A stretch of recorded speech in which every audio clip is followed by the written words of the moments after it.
Hi folks, a very Merry Christmas to you. I hope you've had a great morning already, and I hope that the reflections that I can lead you in today will make it even better.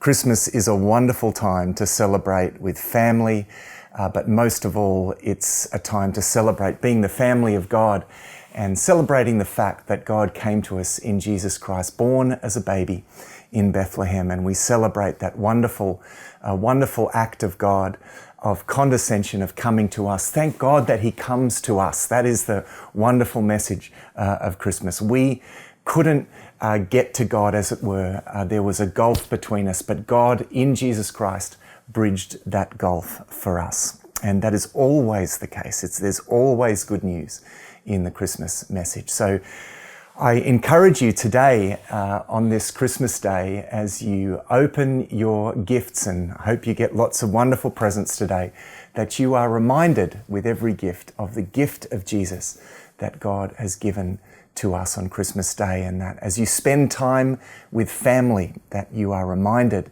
that through Jesus we become part of the family of God. And as you share a meal together with the family, that you would be reminded that we have all, through Jesus Christ, been invited to that great wedding feast of Jesus.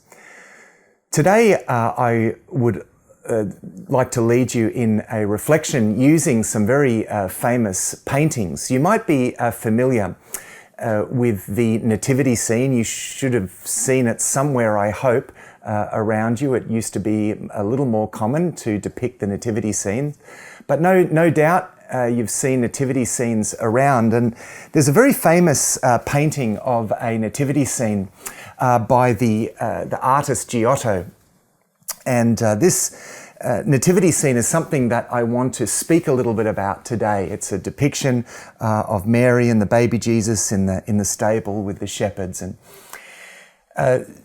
there's something very significant about this nativity scene in its historical context. And there's a real message in this that I'd like to bring about. But I'd like to go back to the very earliest church period and to look in early church paintings how Jesus was depicted. And most of these paintings we have from the early church period are from the catacombs, when the church was literally driven underground. And they painted these pictures on the walls of these underground catacombs that were burial places. Lots of different biblical scenes were painted there. And it's interesting to note what is the most common depiction of Jesus. And this says something really about the spirituality of the early church. A sense of intimacy with Christ is expressed. And here is the common image. It is Jesus as the good shepherd. And you'll see in this next slide as well the different ways in which Jesus is depicted as the Good Shepherd. Wonderful thing about these images is that in each of them we typically have the Good Shepherd with the sheep up around his shoulders. And that's us. We are that sheep. We are that treasured sheep that Jesus picks up and puts around his shoulders. He picks us up and he carries us, as it were. And there's a wonderful intimacy to this picture, but it's interesting to note that as time goes on, and there's something about the way that human beings think about God, that perhaps it's the intuition of our inherent unworthiness. Whatever it is, we tend to naturally put a great gulf between us and God. And of course, there was a gulf between us and God. It was our guilt, but Jesus, of course, paid for our guilt to close that gulf. And hence, we become that lost sheep over the shoulders of the shepherd. But it's also very easy to lose touch with that and to, again, begin to feel that God is distant. And it's interesting how this happens in the art and the depictions of Jesus in the history of the church. As we go into the 400s and the 500s, we begin to see pictures of Christ that are more exalted. You get, for example, this image from the late 4th century of a bearded Christ, very much looking very serene, very exalted.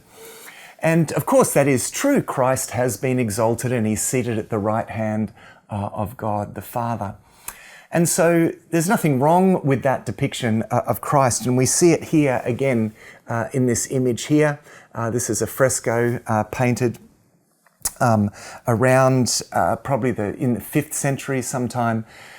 This image depicts, again, Jesus as exalted, as enthroned, and then you've got people interceding.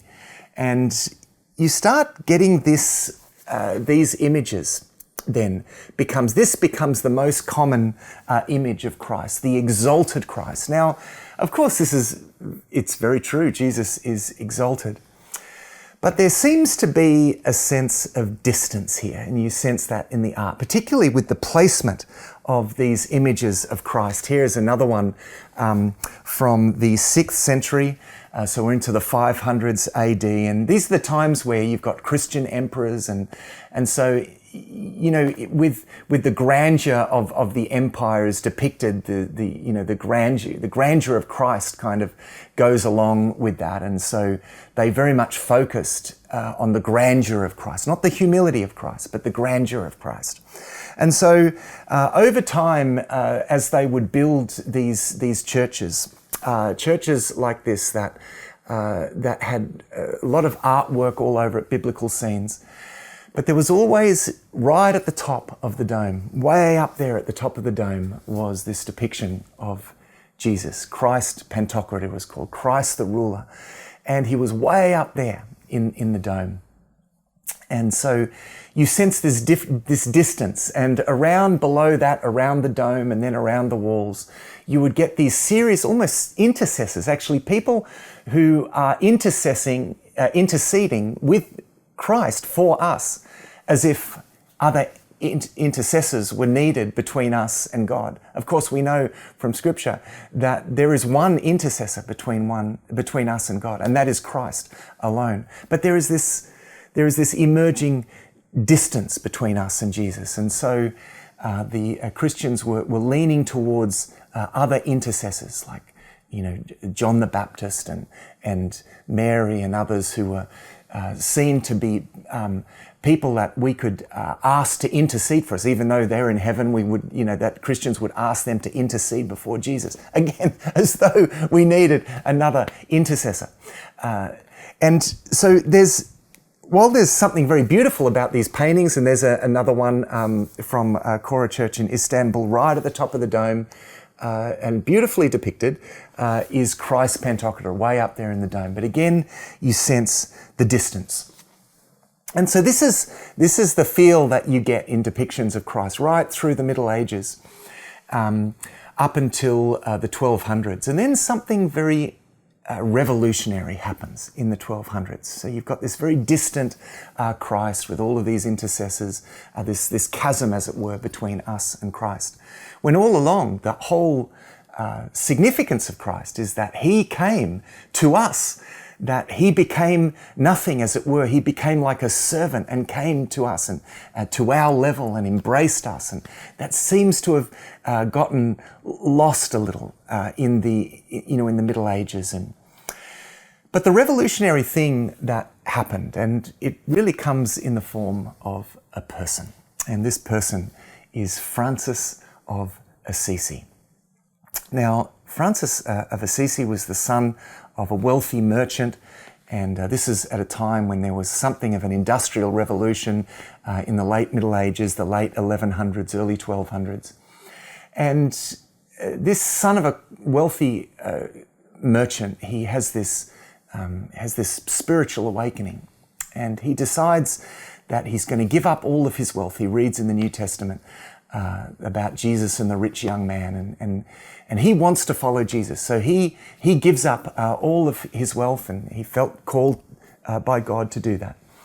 And he devotes himself to living in poverty and preaching to the poor. That was the mission that St. Francis, as he's now known, devoted himself to.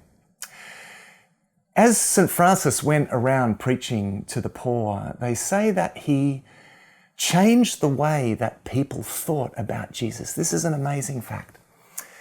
That because of the way that St. Francis chose to live, that as he went out as a representative of the good news of Jesus Christ, as a representative of Jesus, he changed the way that people saw Jesus. Whereas before they saw Jesus as this exalted Son of Man, very distant from them, now because of St. Francis, people began to see Jesus again as the humble Son of Man who came and served, and even served the poor. Now, after St. Francis died, the Franciscan movement that he started really flourished, and many other people followed St. Francis's example, and they went out and they preached to the poor. And there were artists among them, and one of these was Giotto. Giotto was a Franciscan artist, and he actually painted many pictures that are today still to be found in the Basilica of St. Francis in the beautiful town of Assisi in Umbria in Italy.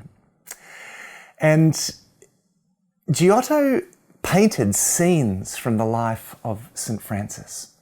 Scenes that are all over the walls, and as you walk in, you see these depictions of the life of St. Francis. And as you see the story of St. Francis, and this would have been the effect then, as people looked upon the story and remembered the story of St. Francis, they were once again reminded of what he represented, that he represented a Christ who comes to us.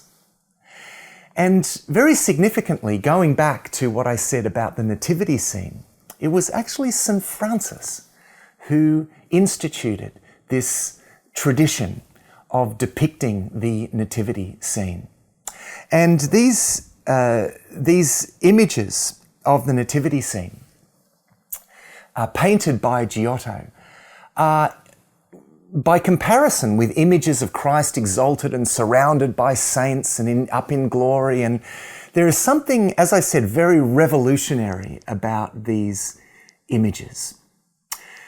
And I'll say something about that in a moment. But firstly, one of the ways in which Giotto was revolutionary in the history of depictions of Jesus.